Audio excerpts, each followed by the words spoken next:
Comment va votre père? Il aimait beaucoup cette maison. Et dire qu'elle est vide depuis si longtemps, bravo pour le poste. Merci. C'est ce que vous avez toujours voulu. Mon fils a eu un petit accident. Oui, mais vous l'avez amené dans une des meilleures cliniques d'Europe, qui sera bientôt la vôtre d'ailleurs. Welcome to the team. Toi aussi t'as peur des médecins? Moi, je connais une dame qui soigne les blessures très vite. Elle cueille des plantes dans la forêt. Madame! Madame!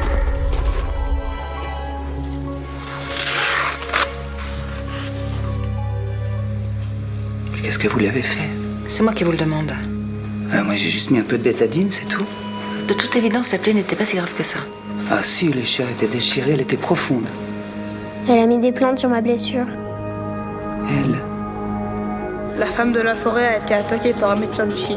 Il est très dangereux. La seule chose qui peut l'arrêter, c'est un grand jurelt. C'est une espèce de couteau très tranchant. Mais c'est quoi ce bordel? Qu'est-ce que...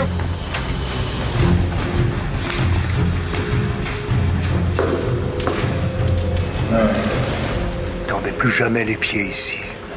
Si tu veux éviter de rencontrer des sorcières. Ma mère, elle dit que les sorcières, ça n'existe même pas.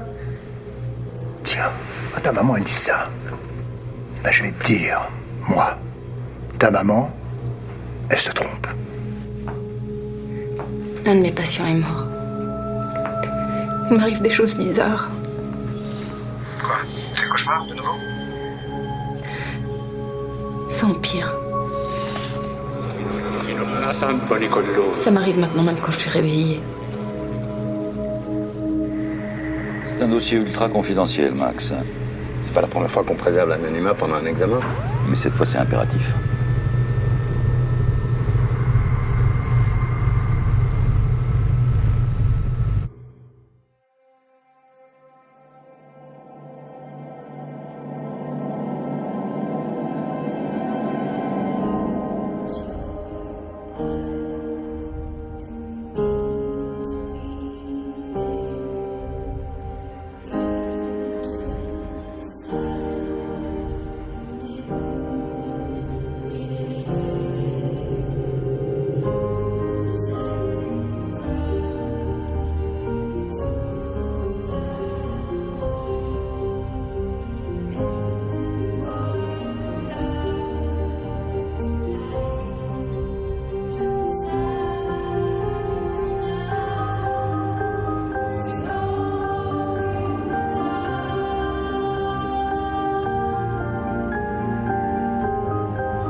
Mettez-la à genoux.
Tu viens d'où comme ça?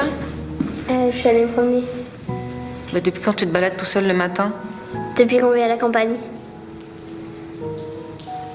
Préviens-moi la prochaine fois, si ça ne te dérange pas. C'est quoi ça? C'est pour l'école.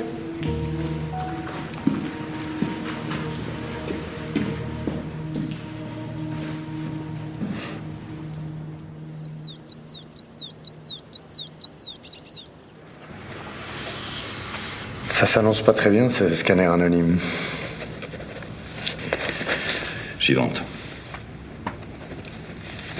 J'ai l'impression que notre Obama risque de jamais revenir en politique. Merci, Max. Montrez-moi les encéphales.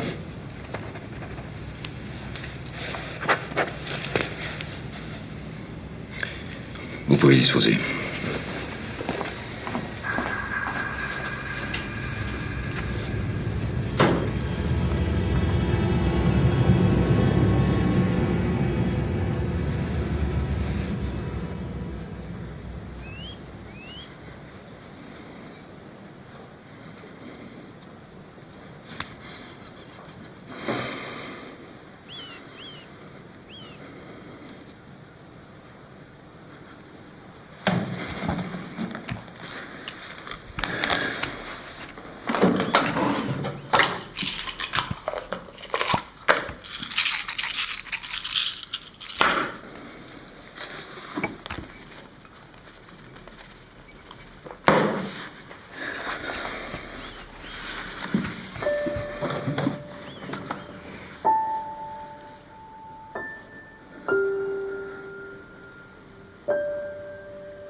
Tu l'as trouvé où, ce truc? Mon cœur. Pardon, je t'ai fait peur. Tu l'as trouvé où? Dans la vieille chapelle, en rangeant. Regarde, c'est une sorte d'arbre généalogique de la clinique.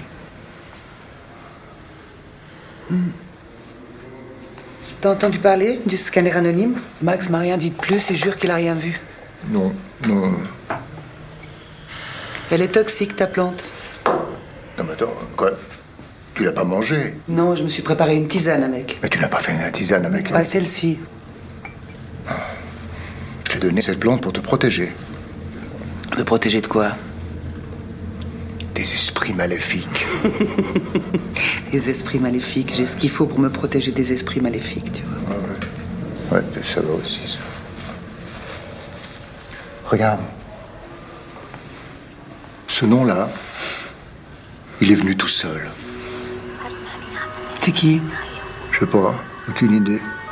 Avant, il y avait uniquement ce nom-là. Oui, c'est le fondateur de la clinique, lui. C'est ça. Et celui-là, il s'appelle comme toi? Oui, c'est mon ancêtre, Joseph Dubois. Il était médecin aussi? Il assistait le docteur Vick dans son combat contre l'ignorance. Un type formidable. C'était un chasseur de sorcières, quoi. Peut-être, mais disons, je me sens particulièrement fier quand je parle de lui. Tu parles. Peut-être, mais ils se sont rarement trompés. Et regarde, tiens voir ça.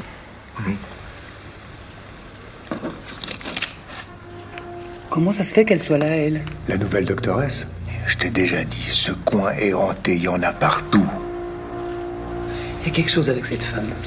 Quelques jours après son opération, un de ses patients s'est mis à parler roumain d'un coup alors qu'il connaissait absolument pas la langue. Il a dit qu'il avait un message pour elle. Ah bon? C'est elle qui a vu que ma tisane était toxique, sans même l'avoir reniflée. Oh, alors ça, il n'y a pas besoin de lumière pour savoir que c'est pas une plante infusée. Hein. Je te dis qu'elle est différente. Son fils avait une blessure profonde qui s'est guérie en quelques heures. Son fils. Ah ouais, une petite peste. Ouais. Bon, faut que j'y retourne. Ouais. Ouais. Ciao. Voilà.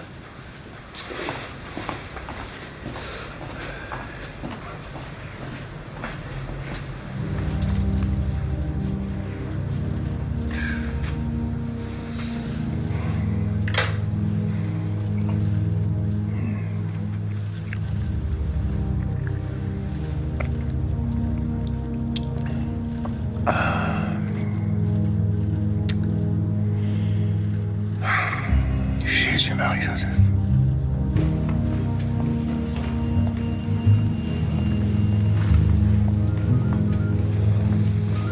Tu veux venir jouer à cache-cache avec nous? J'ai pas vraiment le temps.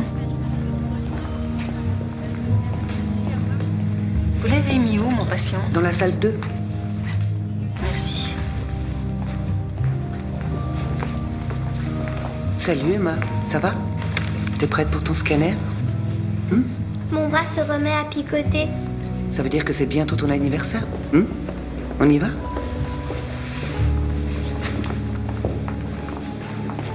Son bras n'est pas mort. Il est seulement endormi.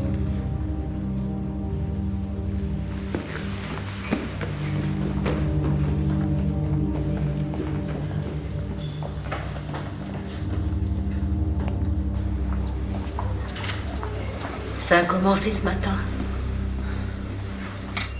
Dites-moi quand ça aura cessé de vibrer.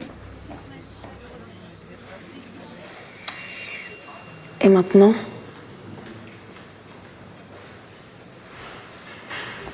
On est où? À la clinique, avec la doctoresse. Quel jour sommes-nous? Ça fait 3 heures qu'il me demande la même chose. D'abord, ça a été 1833, puis soudain 3217. C'était dérisoire. Papa a pris la bonne décision. Je ne sais pas ce qu'il raconte. Monsieur d'Église, vous me reconnaissez? Oui. Vous êtes Madame Valérie. On va s'assurer que tout va bien. Vous avez passé un ECG. Je suis chrétien. On soigne aussi les chrétiens ici. Il faudrait le redresser. Redresser quoi? Tabouret. Je vais appeler une infirmière pour lui faire passer les tests.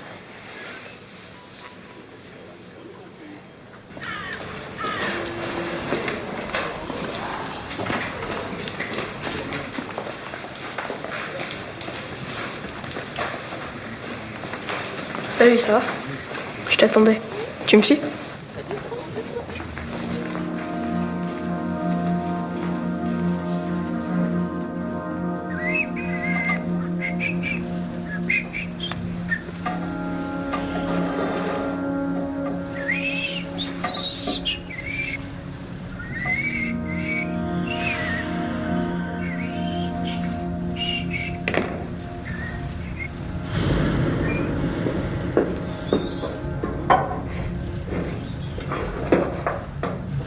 La clé est cachée dans le meuble de la télé, là où il garde ses bouteilles.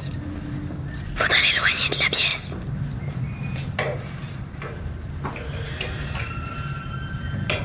Viens. On va bien s'amuser.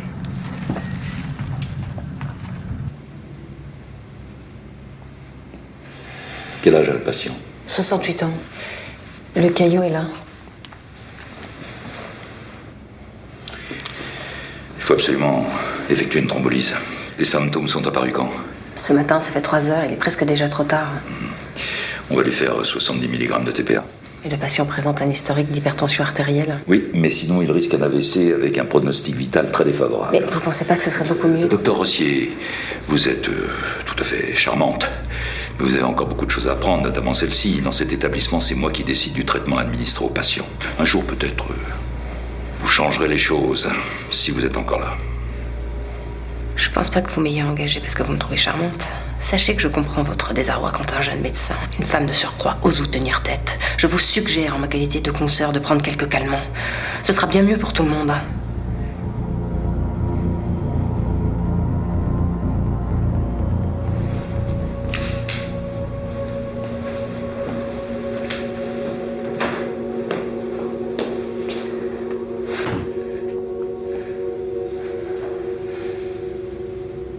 Tu connais le bonhomme, tu savais qu'il était difficile. Ouais, mais pas à ce point. Faut que tu te fasses ta place petit à petit sans le bousculer.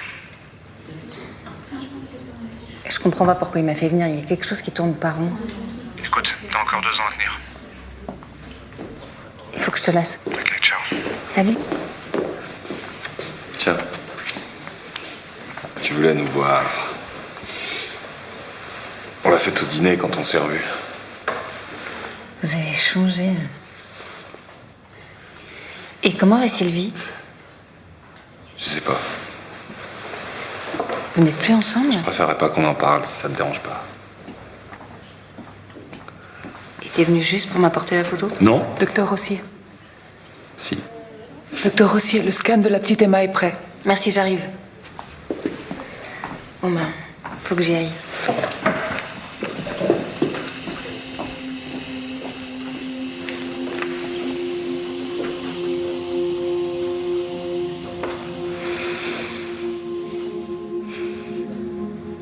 Emma a 5 ans, elle est venue au monde avec une hémiplégie du membre supérieur gauche, paralysie flasque. C'est le professeur Wasserman qui s'occupe d'elle depuis qu'elle est née. Je sais plus si c'est la petite fille de sa cousine, de sa nièce, enfin bref, ils sont de la même famille, quoi. Et chaque année, au moment de son anniversaire... Ah, bonjour, professeur. Bonjour, Bénédicte. Continuez, je vous en prie. Chaque année, au moment de son anniversaire, elle ressent des picotements au niveau du bras gauche. Bon, enfin, c'est ce qu'elle prétend. Chaque année, elle passe des examens et malgré les picotements, comme elle dit, son bras reste paralysé. Non, mais aussitôt après son anniversaire, ce qu'elle ressent... Bon, écoutez, Bénédicte, vous pouvez rejoindre votre poste, s'il vous plaît.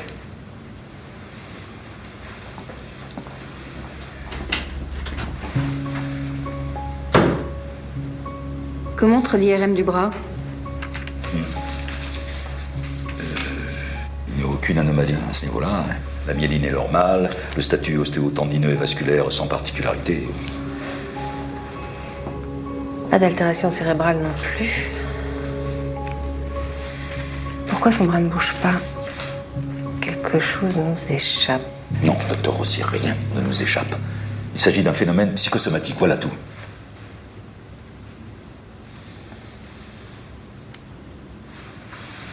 Excusez-moi, je suis un peu nerveux ces temps-ci. Je suis pas toujours d'un naturel très facile, comme vous avez pu le remarquer. Écoutez, si le cas de cette petite fille vous intéresse, vous pourrez toujours l'examiner plus tard. Oui, j'aimerais beaucoup. En revanche, j'ai besoin d'un conseil. Et oui, ça m'arrive. Je veux avoir l'avis d'une consoeur. De qui s'agit-il? D'un patient d'un certain âge qui souhaite garder l'anonymat. Alors, qu'est-ce que vous en pensez? Parkinson. Oui. Vous ne pensez pas que la déformation du locus niger pourrait, par exemple, provenir d'un facteur génétique? Et la dopamine, qu'est-ce que ça donne? On va regarder.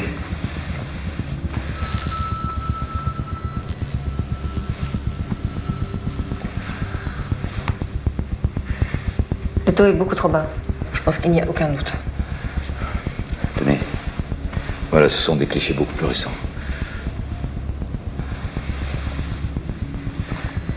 Ici. Là.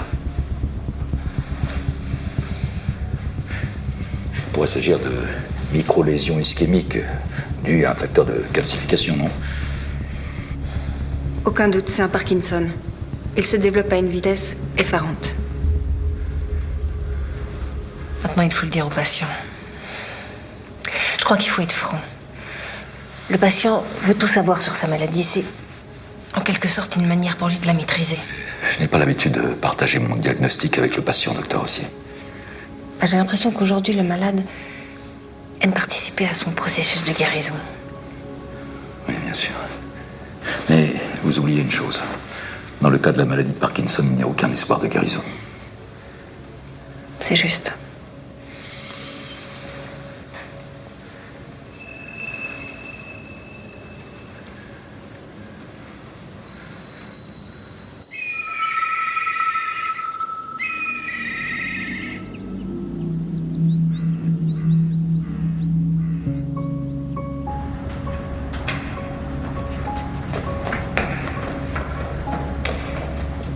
C'est celui-ci.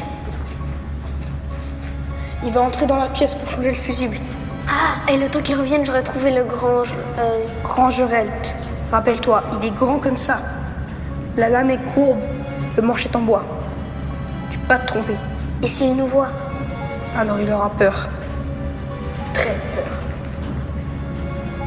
Ok. À tout à l'heure. À tout à l'heure. C'est quoi cette histoire de famille? Rien. Un projet, comme tantôt. Qui va expulser Juliette et sa famille, c'est dégueulasse. Quitte cette fille. Mais si je te dis.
Rien n'a vraiment évolué.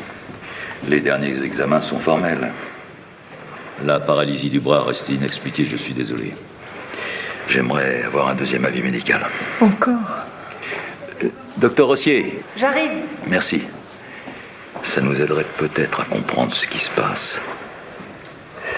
Docteur Rossier, j'expliquais à Virginie que vous souhaitiez examiner sa fille. Le docteur Wasserman la suit depuis 5 ans et je vois pas la nécessité de changer de praticien. Je vous propose simplement un deuxième avis. Il s'agit d'un cas singulier. Mais figurez-vous que ma fille n'est pas une bête de cirque. Non. J'ai jamais pensé une chose pareille. J'aimerais simplement lui faire un examen neurologique.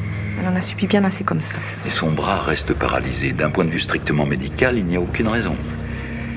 Virginie, le docteur Rossier est un médecin très compétent. Tu peux lui faire confiance. Ok. Bien. Merci.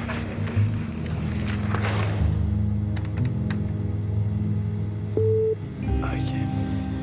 Tout est parfaitement normal.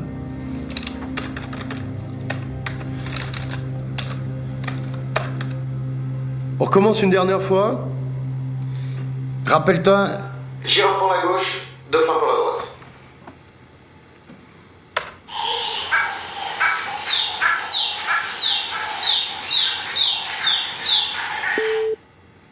Tout est parfaitement bien. On a fini. Merci. Emma. Emma, merci Emma. T'as été fantastique. Bouge pas, je viens te chercher.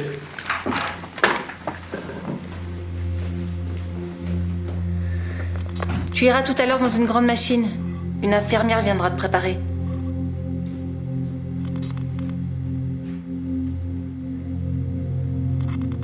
Viens, c'est juste là à droite. Un jour, ils vont nous séparer. Ma sœur n'en voudra pas. Et toi, qu'est-ce que t'aimerais?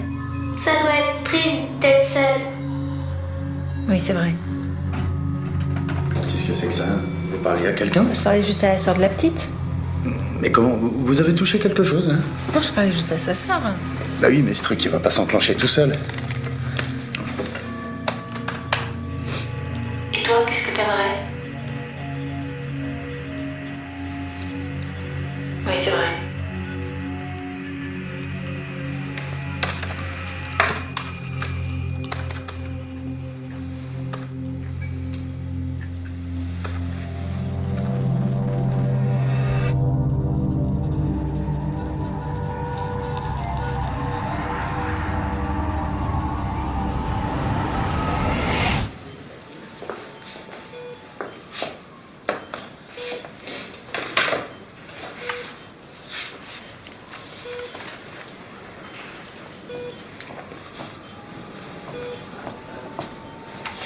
Je teste maintenant l'index.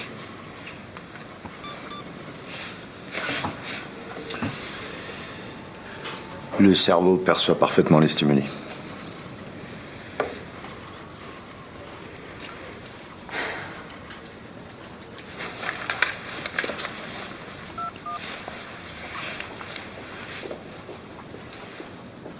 Bénédicte, on va mettre la petite en chambre. Prévenez la mère qu'on reprendra plus tard. Merci.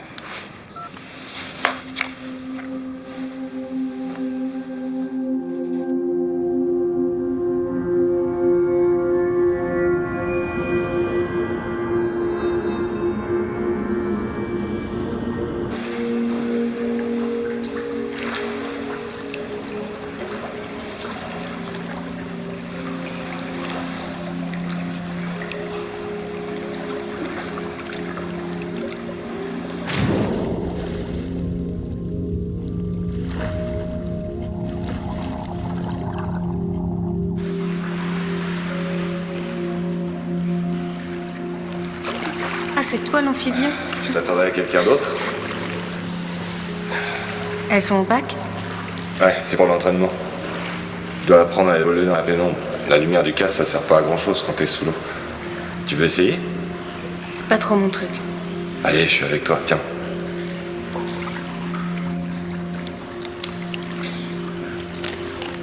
Voilà.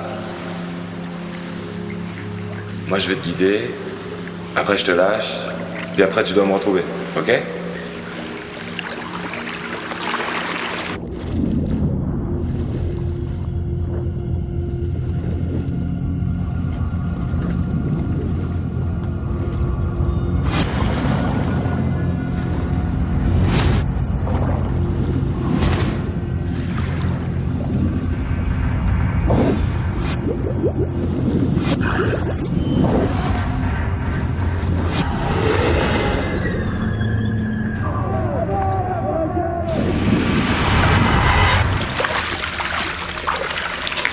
Bah voilà.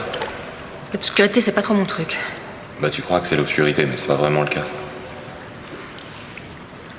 Si t'es bien concentré, bien détendu, dans les grottes, tu peux ressentir des choses.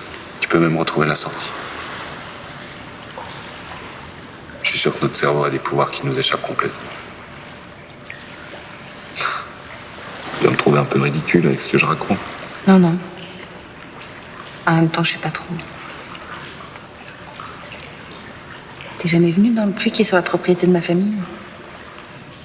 Le puits? Le puits de la sorcière. Ça fait des années que je rêve d'y descendre. Ah bon? Bah oui, il doit y avoir un tas de trucs intéressants à l'intérieur. Ouais, sûrement. Peut-être je pourrais venir. Ouais, si tu veux.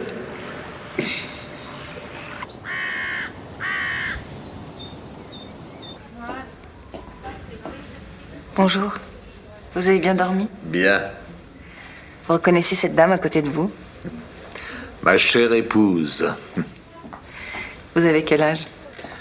35 ans pour les dames, 68 en réalité. Bon, le professeur Wasserman et moi-même avons examiné les clichés de votre scanner. Nous sommes du même avis. Vous allez encore rester avec nous en observation. Et si tout va bien, vous sortirez dans quelques jours. Je suis content que ce soit vous qui vous occupiez de moi. J'ai toujours pensé que vous aviez le coup avec les malades.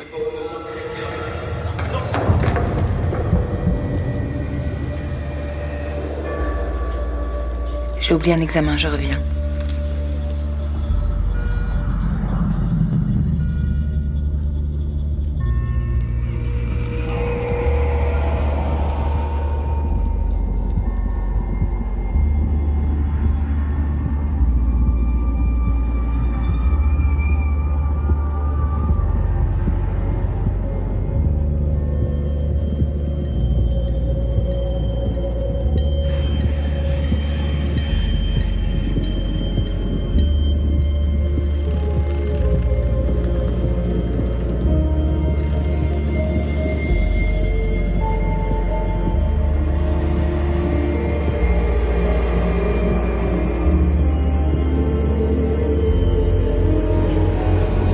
Je peux vous aider?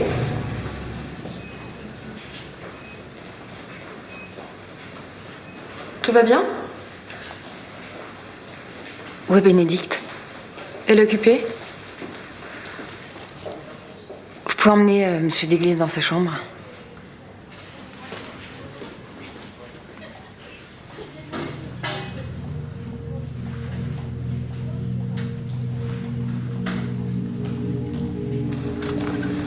Là, on va juste vous transférer dans votre chambre. Madame d'église, j'aimerais encore discuter avec vous. Il y a un problème? Non, il n'y a pas de problème, mais j'ai une question embarrassante. Est-ce que votre mari a tenté de se suicider? Camille? Non, pas lui. Pourquoi vous me demandez ça? Je sais pas. C'est dommage à cause de ces cendres. On les a toujours à la maison. Les cendres? Ah oui, on n'a pas pu l'enterrer au cimetière. C'est interdit chez les chrétiens. Et qu'est-ce qui est interdit? Le suicide. Mais de qui parlez-vous? De Camille. Il a tenté de se suicider? Non, pas mon Camille. Non, non, c'était l'arrière-grand-oncle de mon mari. Il porte le même prénom. Donc, l'arrière-grand-oncle de votre mari, un certain Camille, s'est suicidé et n'a pas pu être enterré au cimetière, c'est bien ça? Il s'est pendu. Vous vous rendez compte? Ça fait 3 générations qu'on se traîne les cendres. C'est lourd et c'est triste. Allez, venez.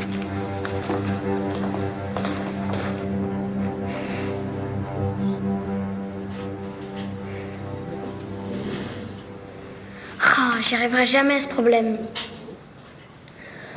Parfois, on croit que les choses fonctionnent d'une certaine façon, mais il se peut qu'elles marchent autrement. Regarde, t'additionnes ça et ça d'abord. Donc tu connais la réponse. Ah ouais, c'est fastoche en fait. Salut bonhomme, si jamais la petite Emma est réveillée. À tout à l'heure, mon chéri. À tout à l'heure.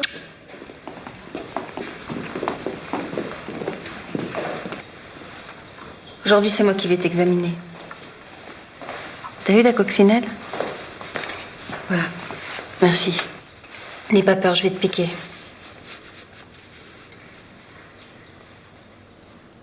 Tu sens quelque chose? Et là?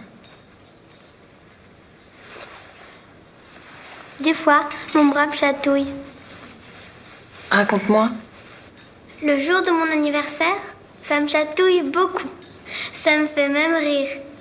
C'est trop bien. C'est comme s'il était mort, hein? Je dirais pas mort. Je dirais endormi. Et ta sœur, elle peut rentrer si elle veut. Qu'est-ce que vous dites?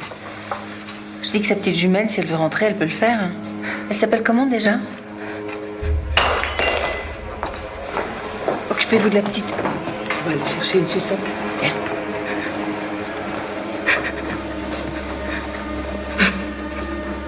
Qu'est-ce qui se passe?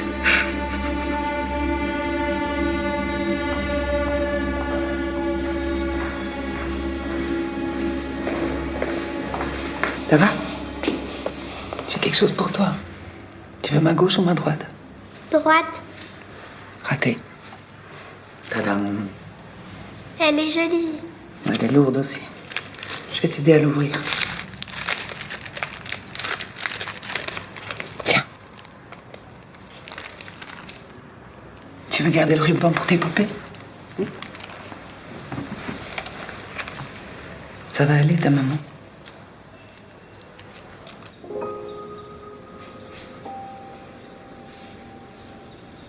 Elle est tellement petite, je lui avais rien dit. Mais vous étiez au courant? Au courant? J'ai perdu la sœur jumelle d'Emma pendant l'accouchement.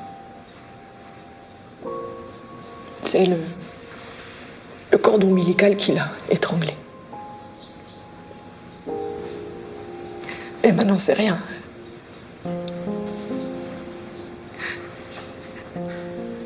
Son petit bras paralysé enlaçait sa sœur comme si elle ne voulait pas la laisser partir.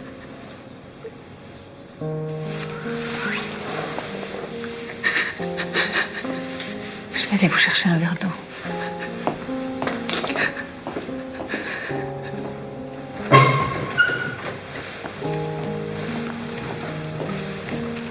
Bénédicte, vous pouvez vous occuper de Madame Menard? Mais oui.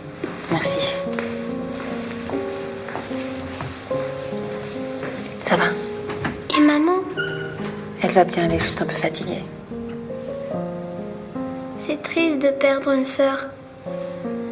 Mais si elle a vraiment existé, peut-être qu'elle est là et qu'elle m'accompagne. Des fois, je la sens tout près de moi.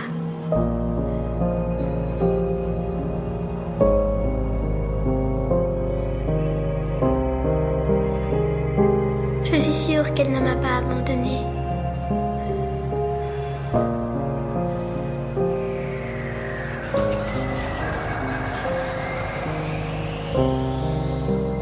Peut-être.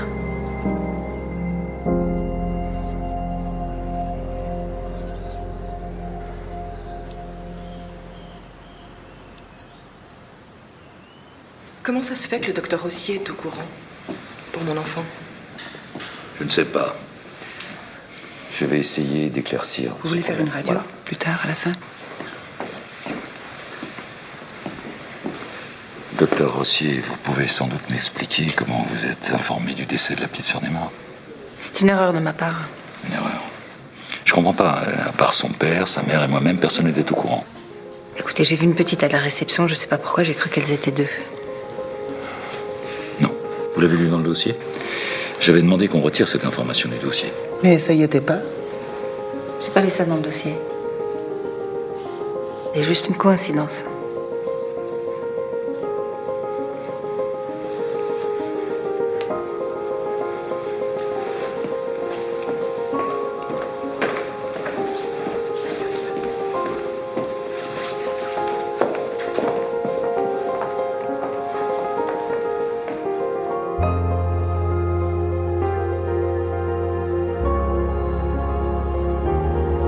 Vous vous rendez compte de ce que vous avez fait?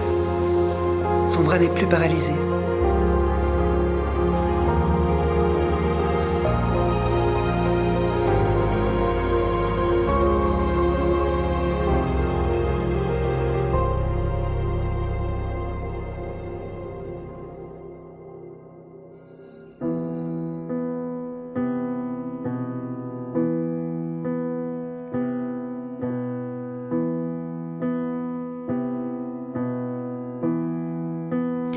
Still sit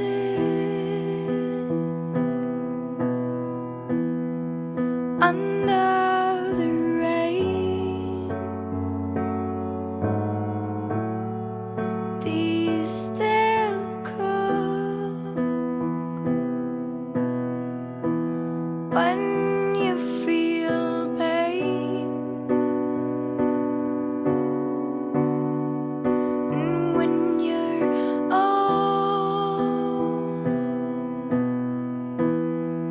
covered with cold, do you still